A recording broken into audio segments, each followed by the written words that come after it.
সহায়ের আয়োজনে মাত্র ৫ টাকায় ঠাকুরগাঁওয়ে দুর্গাপূজা বাজার। হাসি ফুটল ৩ শতাধিক পরিবারের মুখে। মঙ্গলবার ৩০ সেপ্টেম্বর দুপুরে ঠাকুরগাঁও সরকারি বালিকা উচ্চ বিদ্যালয় মাঠে এই পূজা বাজারের আয়োজন করে সহায় সংগঠনটি।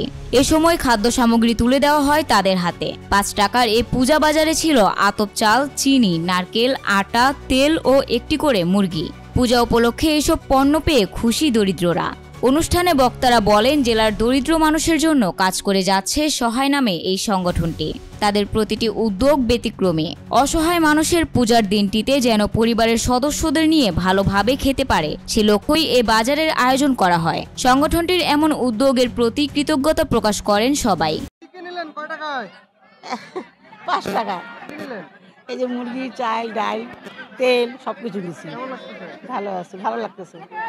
আয়োজিত অনুষ্ঠানে সদর উপজেলার নির্বাহী অফিসার খায়রুল ইসলাম, জেলা বিএনপির সভাপতি ফয়সল আমিন, সাধারণ সম্পাদক পয়গাম আলী, সহায় সংগঠনের উপদেষ্টা ডাক্তার শুভেন্দু কুমার দেবনাথ, সাধারণ সম্পাদক আরাফাত হোসেন সাগর সহ অনেকেই উপস্থিত ছিলেন।